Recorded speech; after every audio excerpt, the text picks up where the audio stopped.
السلام علیکم گائز، میں ملک حکیم محمد کاشف آپ کے سامنے. میں نے اپنے لاسٹ ویڈیو میں بتایا تھا کہ گیس تبخیر ری کا گھریلو ٹوٹکا ایک بتایا گیا تھا.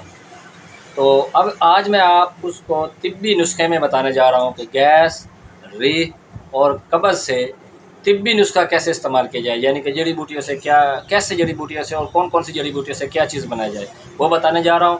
اس سے پہلے میں بتا دوں کہ ری کا علاج 5 طریقوں سے ہوتا ہے. ایک ہوتا ہے غذا سے علاج، دوسرے نمبر پہ تدبیر سے علاج، تدبیر کس کو کہتے ہیں وہ بھی میں آپ کو بتاؤں گا. تیسرے نمبر پہ اس کا آ جاتا ہے جی نفسیات سے علاج، چوتھے نمبر پہ پرہیز سے علاج، اور پانچویں نمبر پہ ہے دوا سے علاج. دوا پانچویں نمبر پہ ہے. 4 نمبر پہلے میں وہ اسٹیپ بائی اسٹیپ بتانے جا رہا ہوں. اب آ جاتا ہے غذا سے. ہمیں کن چیزوں سے پرہیز کرنا چاہیے جب ایسے مریض کی کیفیت ہو جائے؟ تو سب سے پہلے ہمیں مرغن غذا، چکن، کڑھائییں، پیزے، برگر، شوارمے، سموسے، پکوڑے، تلے ہوئے نان، مٹھائیاں، ایون کہ بینگن، آلو سے بھی پرہیز کیا جائے. یہ ہے پرہیز. غذا سے پرہیز. کھایا کیا جائے؟ بالکل نرم شوربہ، یخنی، اس میں روٹی کو، لقمے کو بھگو کر کھائیں. یہ ہے سب سے بہترین غذا سے علاج. ترش چیزیں نہ کھائی جائیں، کھٹی چیزیں نہ کھائی جائیں، سلاد، فریش سلاد کا استعمال کیا جائے. اب آ جاتے ہیں تدبیر سے علاج. تدبیر سے علاج اس لیے میں سب سے پہلے آپ کو ایک ایگزامپل دے دوں کہ جو ہمارے رفقا ہیں، یعنی کہ ہمارے باؤ جداد ہیں، الحمدللہ میں ان کے خاندان سے چوتھی نسل ہوں جو اس کام میں آیا ہوں. مجھے اپنے کام پہ فخر ہے کہ الحمدللہ کہ میں حکمت کے کام میں آیا ہوں، اور اللہ پاک نے حکمت کا کام اور خدمت کے کام کا مجھے موقع دیا ہے. تو ناظرین آپ کے سامنے بھی ہے کہ ہمارے باؤ جداد ہمیں ایک قصہ سنایا کرتے ہیں جو ہمارے بابا نے اپنے والد سے، والد صاحب نے اپنے دادا سے، دادا نے پردادا سے اسٹیپ بائی اسٹیپ سنتے آئے ہیں. ہم الحمدللہ مغلیہ خاندان سے، ہمارے جو ہے نا باؤ جداد مغلیہ دور سے وہ کام کرتے آ رہے ہیں حکمت کا. تو سامعین ذرا قصہ نوٹ کر لیں. قصہ میں آپ کو سنانے جا رہا ہوں کہ ایک وزیر تھا اس ٹائم، وزیر بادشاہ کا وہ تھا ہندو. اس کی پسلی میں درد ہوا، دل کی دھڑکن تیز ہو گئی، افارہ ہو گیا، پیٹ پھول گیا، پیشاب بار بار آیا اس کو.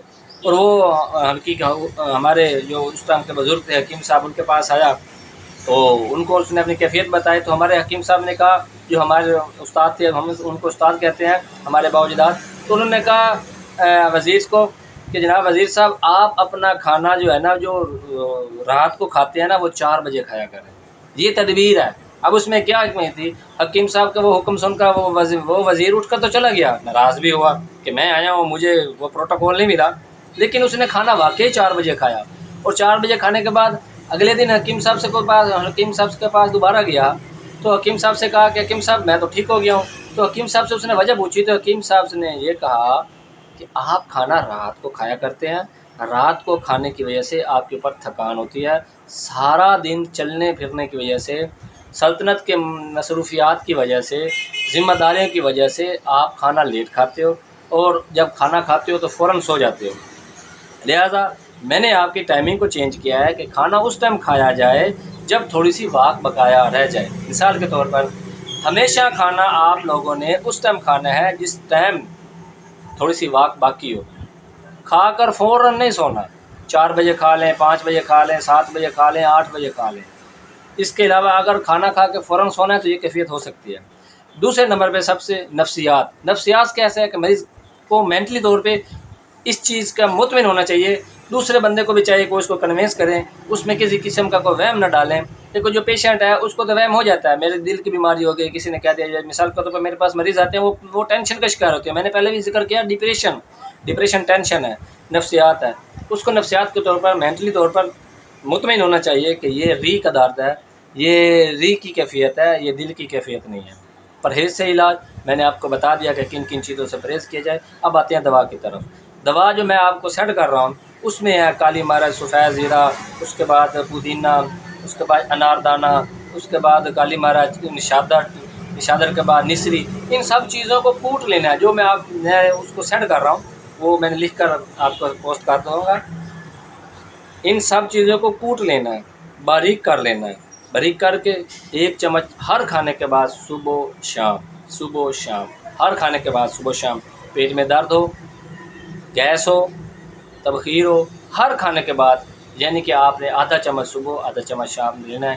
انشاءاللہ العزیز اللہ پاک شفا دے گا. آپ سے درخواست ہے کہ میرے لیے دعا کریں کہ اللہ پاک مجھے زیادہ سے زیادہ یہ خدمت کا کام کرنے کی توفیق عطا فرمائے اور ہمارے لیے سب کے لیے خیر کا وسیلہ بنائے. آج ہمارا ٹاپک الحمدللہ گیس تبخیر والا کلوز ہو گیا. کسی بھائی کو، کسی بھی ہمارے مریض کو، کسی بھی ہمارے سننے والے کو، جاننے والے کو کسی بھی معاملے میں کوئی چیز پوچھنی ہو، میرا نمبر پیج پہ موجود ہے، تو آپ مجھ سے فون کر کے بھی پرسنلی بھی پوچھ سکتے ہیں. انشاءاللہ آپ کو ایک اچھی گائیڈ لائن ملے گی جو آپ کے لیے ایک راہ بنے، وہ آپ کی ایک وہ بنے گی، شفا کا ذریعہ بنے گی انشاءاللہ العزیز. بہت شکریہ. میری ویڈیو کو زیادہ سے زیادہ لائک اور زیادہ سے زیادہ شیئر کریں. یہ صدقہ جاریہ ہے آپ کے لیے بھی اور میرے لیے. بہت شکریہ.